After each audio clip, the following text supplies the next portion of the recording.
Arrêtez de scroller si vous voulez connaître la véritable histoire de ce symbole qui est connu comme un symbole viking. On l'appelle l'Aegishjálmur. Ça signifie le casque de la terreur parce qu'il est construit sur deux mots, Aegir qui veut dire celui qui effraie et Hjálmur qui veut dire le casque, le aume. Et peut-être que vous l'avez déjà vu en t-shirt, en collier ou peut-être même que vous l'avez tatoué sur votre bras. Alors on va le dire tout de suite, ce symbole tel que vous le connaissez comme ça n'a jamais été utilisé par les Vikings à leur époque.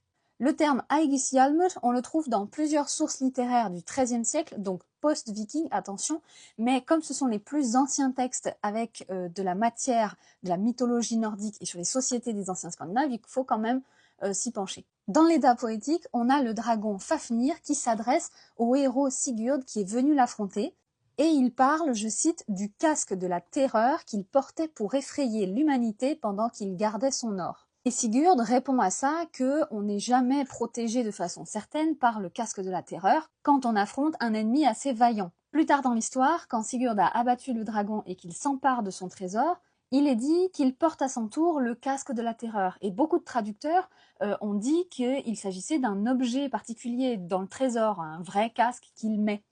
D'autres traducteurs ont pensé qu'il s'agissait plutôt d'un charme magique, d'un sort qu'il avait gravé sur son casque avant de partir au combat pour se donner une protection. Et cette dernière interprétation, elle est aussi avancée pour l'analyse d'autres textes dans lesquels l'Aegishjálmur est cité, comme par exemple la Volsunga Saga, le Regingsmal ou encore la saga d'Eyrbyggja.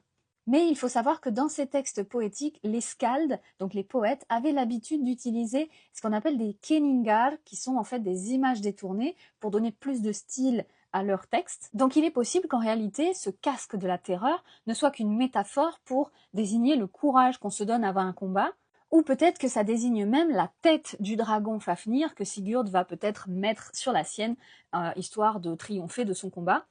Dans tous les cas, il est possible que cette expression ait désigné un charme ou un dessein magique de protection, et c'est ce qui a conduit certains auteurs et occultistes dès le XVIe siècle à se pencher sur la question. Donc au XVIe siècle, quand ces premiers runologues s'intéressent à la matière du Nord, ils publient des grimoires de magie islandaise dans lesquels ils proposent des dessins pour correspondre aux descriptions des sagas. Et c'est comme ça que ce design est né dans les années 1600.